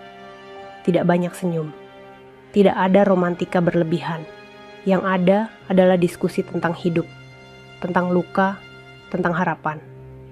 Siska dan Widodo berbicara jujur, tanpa ingin terlihat sempurna. Suatu malam, Siska kembali duduk di depan foto suaminya. Ia menatap lama, lalu berbicara dengan suara hampir tak terdengar. "Aku gak pergi dari kamu," ucapnya. "Aku cuma lanjutkan hidup yang dulu kita doakan." Di tempat lain, Widodo juga berada dalam hening. Ia memandangi seragam TNI yang tergantung rapi. Ia sadar, menikah nanti berarti tanggung jawabnya akan berlipat. Sebagai prajurit, sebagai suami, sebagai lelaki yang memilih jalan tidak mudah. Beberapa hari kemudian, Siska akhirnya memberi jawaban. Ia mengundang Widodo datang ke rumah. Wajahnya tenang, meski matanya masih menyimpan ketegangan. "Aku mau," ucapnya pelan. Widodo menunduk, menarik napas panjang. Untuk pertama kalinya, ia benar-benar terlihat lega. "Terima kasih," katanya lirih. Tidak ada pelukan, tidak ada sorak. Hanya dua orang dewasa yang sepakat melangkah bersama, dengan kesadaran penuh akan risiko dan tanggung jawab. Namun keputusan itu justru memunculkan gelombang baru. Beberapa tetangga mulai berkomentar lebih keras. Ada yang menyindir, ada yang terang-terangan meragukan. Bahkan ada yang mengatakan Siska terlalu cepat melupakan masa lalunya. Siska mendengar semua itu. Dan untuk pertama kalinya, ia tidak menangis. Ia berdiri tegak, menatap ke depan. Ia tahu, hidup yang dipilih dengan sadar selalu menuntut keberanian lebih. Widodo berdiri di sampingnya, bukan sebagai pelindung yang menutupi, tetapi sebagai pasangan yang berjalan sejajar. Ia tidak membungkam suara orang lain, ia membuktikan lewat sikap.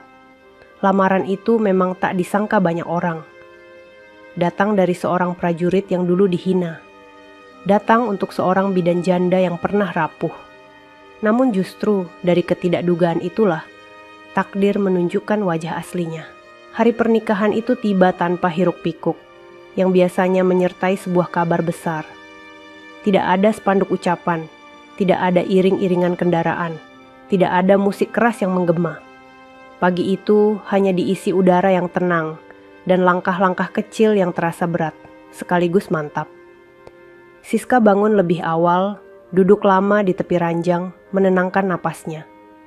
Ia mengenakan kebaya sederhana berwarna lembut, rambutnya disanggul rapi. Wajahnya tenang, meski di baliknya ada getar halus yang tak bisa disembunyikan. Di luar rumah, beberapa tetangga melirik dengan ekspresi beragam. Ada yang tersenyum tipis, ada yang berbisik pelan, ada pula yang terang-terangan memandang dengan raut meremehkan.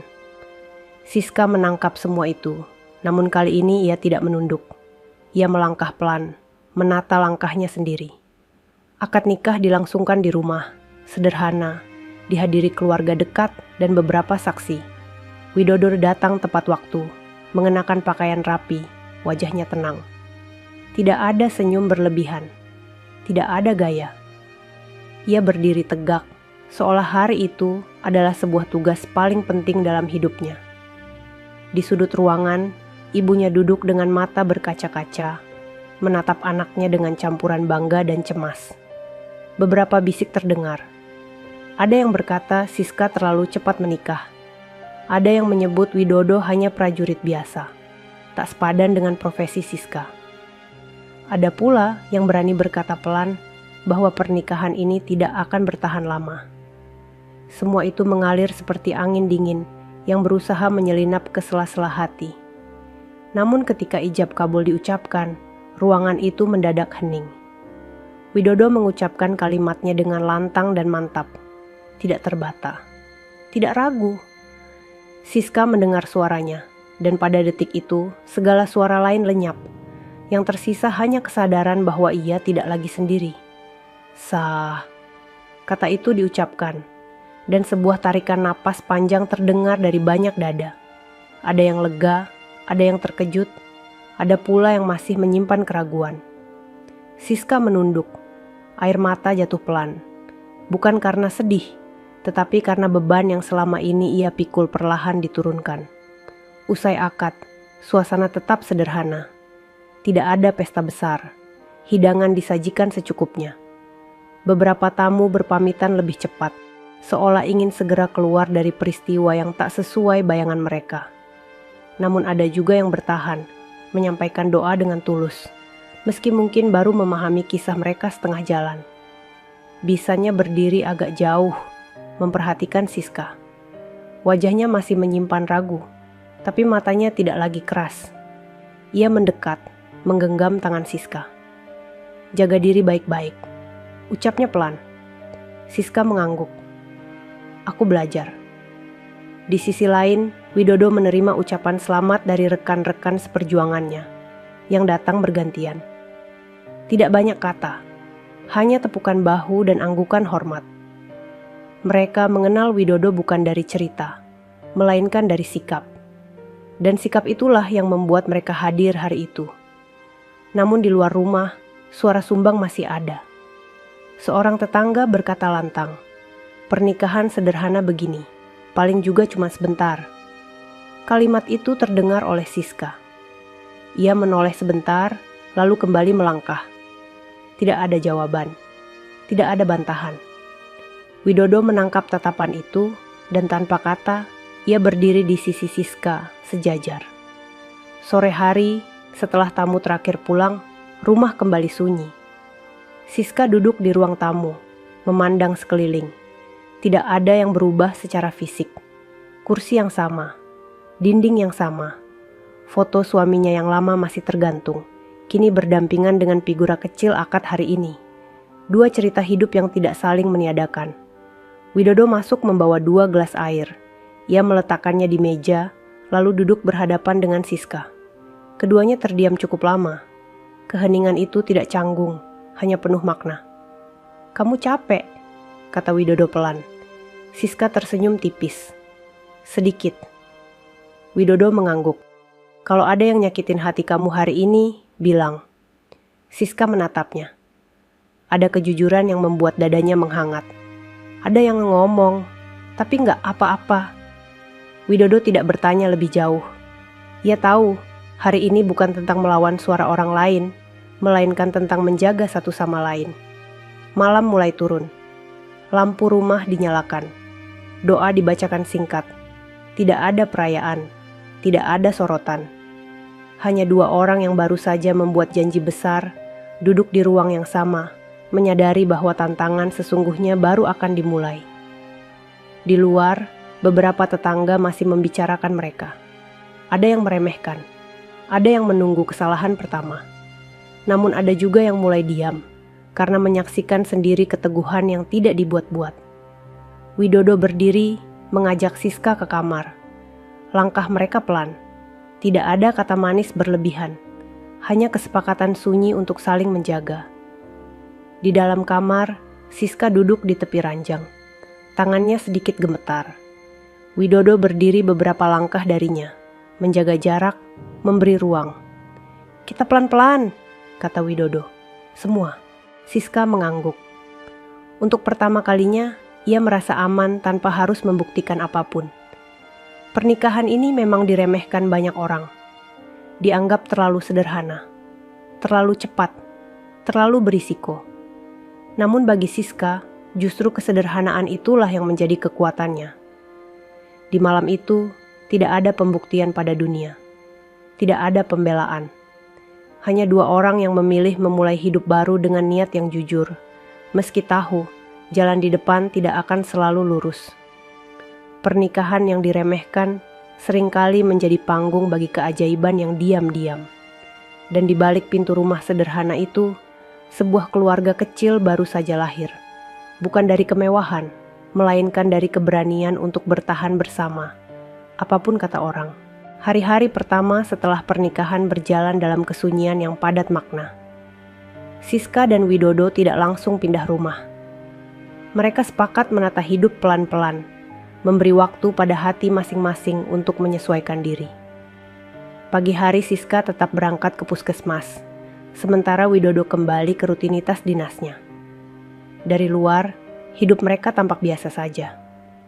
Namun di dalam rumah kecil itu, segalanya terasa baru. Siska belajar membagi ruang. Ada sepatu dinas yang kini terletak rapi di sudut. Ada tas kecil Widodo yang digantung di belakang pintu. Hal-hal sederhana yang dulu tidak pernah ia pikirkan, kini menjadi penanda bahwa ia tidak lagi sendiri. Kadang ia tersenyum tanpa sadar, kadang ia terdiam lama, merasakan rindu pada kehidupan lama yang telah berlalu. Widodo pun menjalani penyesuaian yang sama. Ia terbiasa hidup teratur dan mandiri. Kini ia belajar mendengar, menunggu, dan menahan langkah agar sejajar. Ia tidak pernah mengatur Siska, tidak pula menuntut peran tertentu. Baginya, pernikahan adalah kerja sama sunyi yang dibangun dari saling menghormati. Namun di luar rumah, gelombang belum sepenuhnya reda. Beberapa tetangga masih memandang dengan ragu. Ada yang mulai melunak, ada yang tetap dingin. Bisanya Siska termasuk yang paling sulit berubah. Ia masih sering datang dengan wajah kaku, duduk lama tanpa banyak bicara, seolah mencari alasan untuk percaya. Suatu sore, bisanya datang membawa sepiring makanan. Ia meletakkannya di meja, lalu duduk. Tidak ada kata selamat, tidak ada senyum lebar. "Ini buat kalian," katanya singkat. Siska menerima piring itu dengan kedua tangan. "Terima kasih." Keheningan turun. Widodo yang baru pulang dari dinas berdiri di ambang pintu, lalu masuk dengan sopan. "Assalamualaikum," ucapnya. Bisanya menoleh, menjawab salam dengan nada datar. Widodo duduk berhadapan, menjaga sikap. Ia tidak berbicara kecuali ditanya. Siska bisa merasakan ketegangan itu, seperti benang yang ditarik terlalu kencang. Beberapa menit berlalu sebelum bisanya akhirnya bicara lagi. "Kamu kerja di mana sekarang?" tanyanya pada Widodo. Widodo menjawab singkat, jelas, tanpa berusaha mengesankan. Ia menceritakan tugasnya, jam dinas, dan komitmennya menjaga rumah tangga. Tidak ada pembelaan, tidak ada pembuktian. Bisanya mendengarkan tanpa menyela. Sesekali ia mengangguk kecil, meski wajahnya masih keras. Setelah percakapan singkat itu, ia pamit. Tidak ada pelukan, tidak ada doa lisan. Namun bagi Siska, kehadiran dan pertanyaan itu sudah merupakan langkah kecil. Hari berikutnya, sebuah kejadian lain membuka celah yang lebih besar. Seorang tetangga lama jatuh sakit dan harus dibawa ke puskesmas. Ambulans sedang tidak tersedia. Widodo yang kebetulan berada di rumah langsung membantu, mengatur kendaraan, menenangkan keluarga, dan memastikan proses berjalan aman. Siska ikut mendampingi di puskesmas, bekerja cepat dan sigap. Kabar itu menyebar, bukan sebagai gosip, melainkan sebagai cerita kebaikan. Orang-orang mulai melihat dengan mata yang berbeda. Tidak lagi sekadar menilai dari status atau masa lalu, tetapi dari sikap hari ini. Beberapa hari kemudian, bisanya kembali datang. Kali ini wajahnya lebih lembut. Ia duduk lebih dekat, menatap Siska lama. "Kamu kelihatan tenang sekarang," katanya. Siska mengangguk. "Aku belajar." Bisanya menarik napas panjang.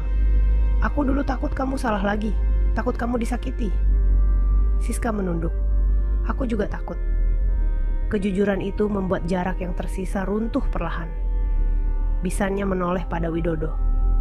"Kalau kamu nyakitin dia, aku gak akan diam," ucapnya tegas. Widodo mengangguk. "Saya paham, dan saya bertanggung jawab." Tidak ada sumpah, tidak ada janji berlebihan. Namun ketegasan itu justru menenangkan. Bisanya mengangguk pelan, lalu berdiri dan pamit. Sebelum pergi, ia menyentuh bahu Siska sebentar. Sentuhan singkat yang syarat makna. Restu tidak selalu datang dalam bentuk doa panjang atau ucapan manis. Kadang ia hadir sebagai keheningan yang tak lagi dingin, sebagai sikap yang tak lagi menghalangi. Di barak, rekan-rekan Widodo juga mulai berubah sikap. Candaan berkurang, rasa hormat meningkat. Mereka melihat Widodo tetap disiplin, tetap fokus, bahkan lebih tenang. Pernikahan tidak membuatnya lengah, justru membuatnya lebih tertata. Malam itu, setelah makan sederhana, Siska dan Widodo duduk di teras. Angin berembus pelan, langit cerah, bintang terlihat jarang namun jelas. "Bisanku mulai nerima," kata Siska pelan. Widodo tersenyum tipis. Pelan-pelan. Siska menatapnya. "Terima kasih sudah sabar." Widodo menggeleng. Ini rumah kita. Sabar itu bagian dari bangun rumah. Kalimat itu sederhana, tapi menghujam hangat. Siska merasakan sesuatu yang lama hilang. Rasa aman yang tidak bergantung pada pujian atau pengakuan orang lain. Restu memang tidak pernah datang sekaligus. Ia tumbuh dari sikap, dari kehadiran yang konsisten, dari kebaikan yang diulang tanpa pamrih. Dan di antara mereka, restu itu mulai menemukan jalannya. Malam itu, Siska menutup hari dengan doa yang lebih ringan. Tidak ada permintaan besar, hanya rasa syukur atas langkah kecil yang akhirnya searah. Di balik pintu rumah sederhana itu, dua orang dewasa terus belajar, membiarkan waktu menjadi saksi bahwa niat baik yang dijaga akan selalu menemukan tempatnya. Perjalanan ke Bali bukan rencana yang diumumkan sejak awal. Tidak ada undangan, tidak ada kabar yang disebar. Keputusan itu lahir dari kebutuhan yang sederhana namun penting. Siska dan Widodo sama-sama merasa perlu menarik napas, menjauh sejenak dari suara-suara yang masih berputar di sekitar mereka. Bukan untuk bersembunyi, melainkan untuk menguatkan fondasi yang baru mereka bangun. Pagi itu, mereka berangkat dengan penerbangan pertama. Bandara masih lengang, udara terasa bersih. Siska mengenakan pakaian sederhana, tanpa perhiasan berlebihan.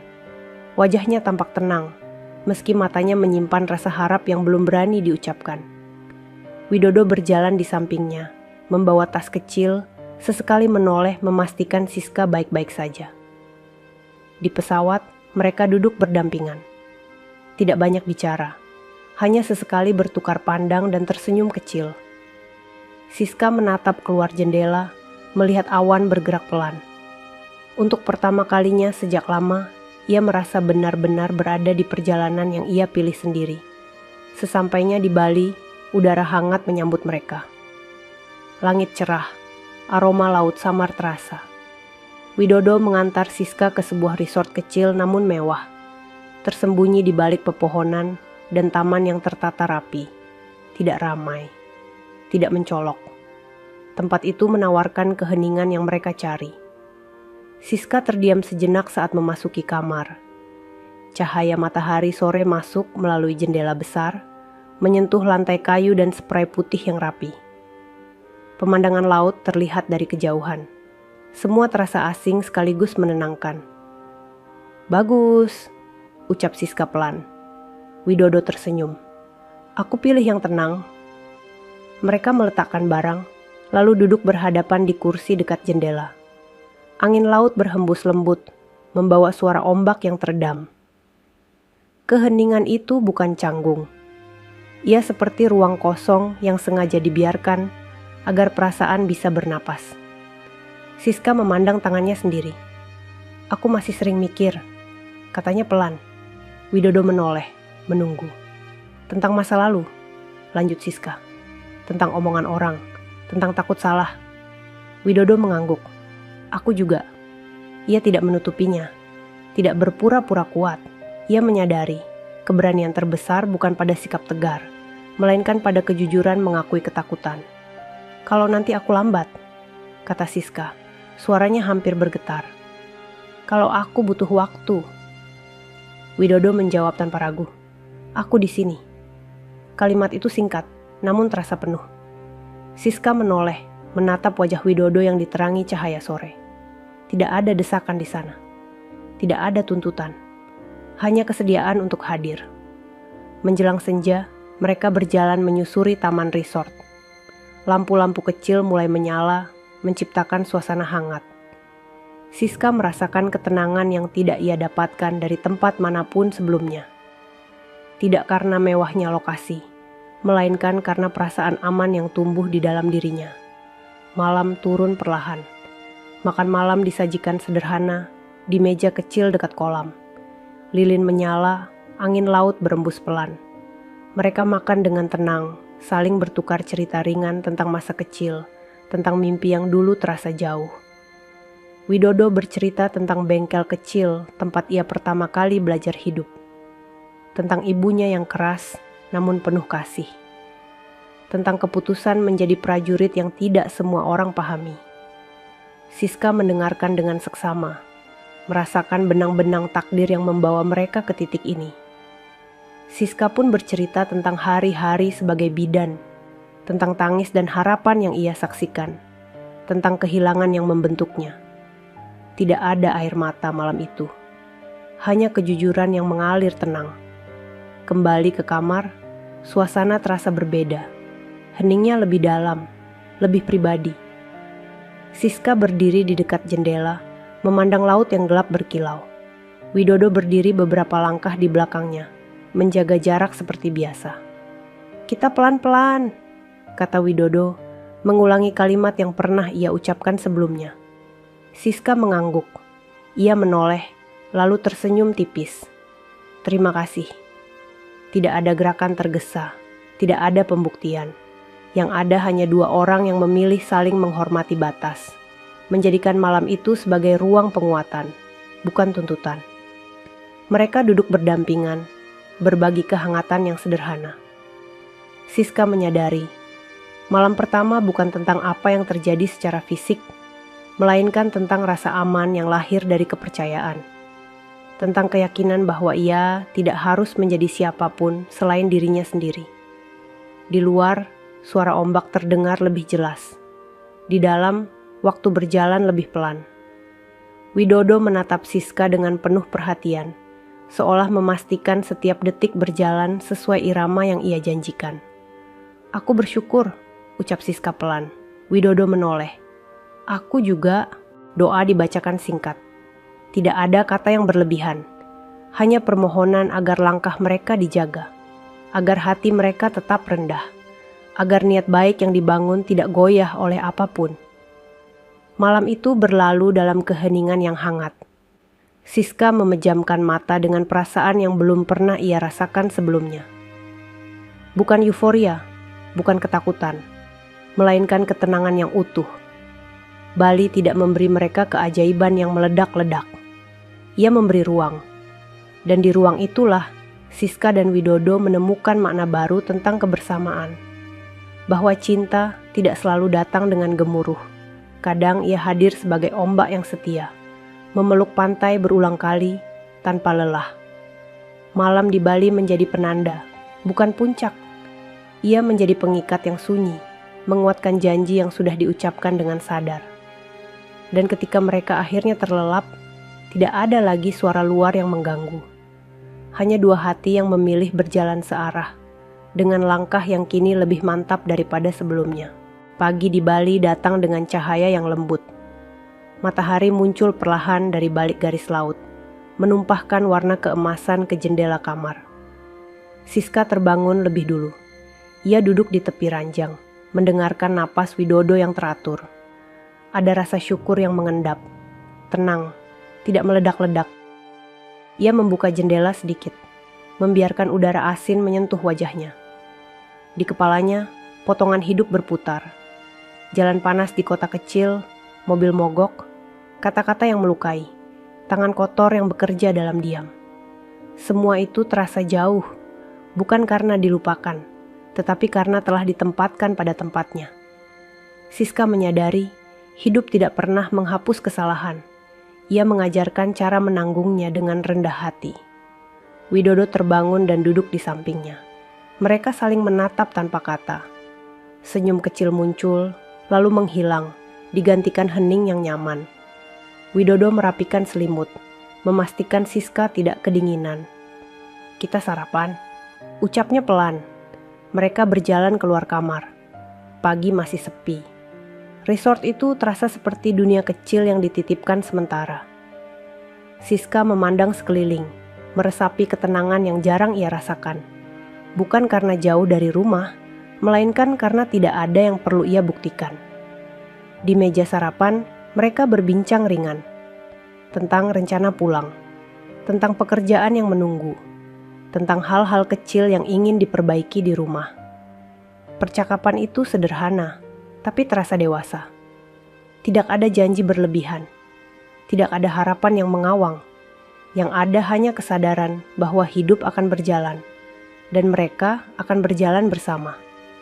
Sebelum kembali ke kota, mereka menyempatkan diri duduk di tepi pantai. Siska menggulung ujung celananya, membiarkan air menyentuh kakinya. Widodo berdiri di samping, menatap ombak yang datang dan pergi. Siska mengingat kalimat yang dulu ia ucapkan dengan gegabah. Kini ia memahami, kesombongan sering lahir dari kelelahan yang tidak diakui. "Aku banyak belajar," kata Siska pelan. Widodo mengangguk. "Aku juga." Perjalanan pulang terasa lebih singkat. Di bandara, mereka berjalan berdampingan, tenang. Tidak ada sorotan, tidak ada rasa ingin bersembunyi.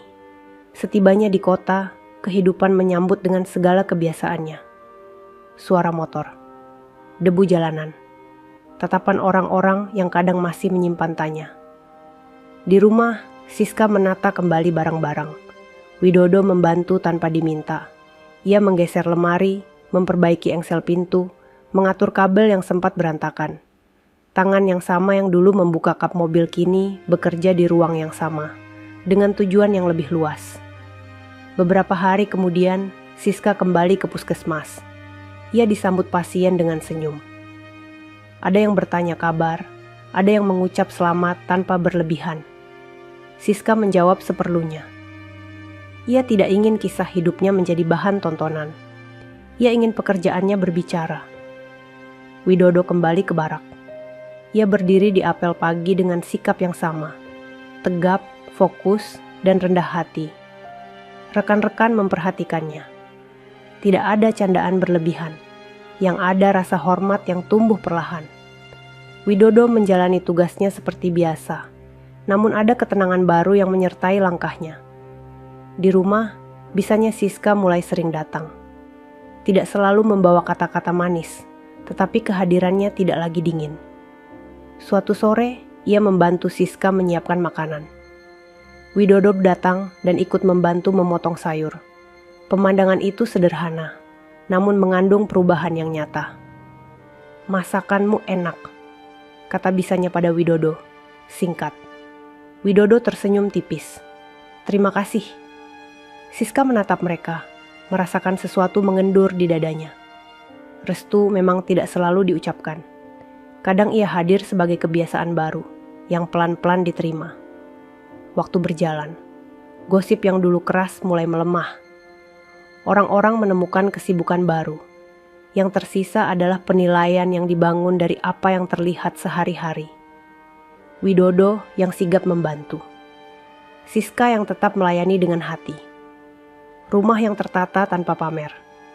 Suatu siang, hujan turun deras. Jalan di depan rumah kembali tergenang. Seorang tetangga meminta bantuan. Widodo mengenakan jas hujan, membantu mengalirkan air. Siska menyiapkan teh hangat untuk warga. Tidak ada kamera. Tidak ada cerita besar. Hanya kebiasaan menolong yang diulang. Malam itu, Siska duduk di ruang tamu, memandang dua figura di dinding, yang lama dan yang baru. Ia tidak merasa harus memilih salah satunya. Keduanya adalah bagian dari dirinya. Ia menutup mata, mengucap syukur dengan pelan. Widodo duduk di sampingnya. "Capek?" "Sedikit," jawab Siska. Widodo mengangguk. Kita istirahat. Di kamar, lampu dimatikan. Keheningan turun. Siska menyadari, hidup baru tidak selalu dimulai dengan sorak-sorai. Ia sering hadir sebagai keputusan kecil yang diulang, sebagai kesediaan untuk merendah setelah pernah meninggi. Hari-hari berikutnya berjalan dengan ritme yang konsisten. Pagi, kerja, pulang, doa. Kadang ada perbedaan pendapat, kadang ada lelah. Namun setiap kali, mereka kembali pada kesepakatan sunyi yang sama. Menjaga kata, menjaga sikap, menjaga niat. Siska tidak lagi takut terlihat rapuh. Widodo tidak lagi merasa harus selalu kuat. Mereka bertemu di tengah, sebagai dua manusia yang belajar.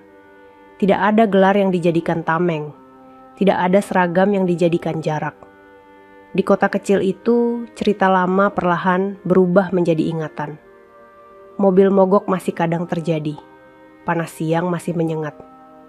Namun bagi Siska, hari-hari kini terasa lebih utuh. Ia melangkah dengan kesadaran bahwa kesombongan tidak pernah membawa jauh, sementara kerendahan hati membuka jalan yang panjang. Widodo memandang masa depan tanpa bayang-bayang pembuktian. Ia tahu, yang perlu ia jaga bukan pandangan orang, melainkan kepercayaan yang tumbuh di rumahnya sendiri. Malam menutup hari dengan tenang. Di balik pintu rumah sederhana itu, dua orang dewasa melanjutkan hidup baru tanpa kesombongan. Dengan tangan yang siap bekerja, dengan hati yang siap belajar, dengan langkah yang tidak tergesa, namun tidak. Sahabat semuanya, itulah akhir dari cerita kita hari ini. Semoga kisah tadi bisa menjadi pelajaran hidup yang berarti untuk kita semua. Sebelum video ini ditutup, kalau sahabat suka dengan cerita seperti ini, jangan lupa klik tombol suka, bagikan ke teman-teman, dan pastikan sudah subscribe channel Deretan Hikmah, supaya sahabat tidak ketinggalan cerita-cerita menarik dan penuh makna lainnya. Terima kasih banyak atas waktunya. Wassalamualaikum warahmatullahi wabarakatuh.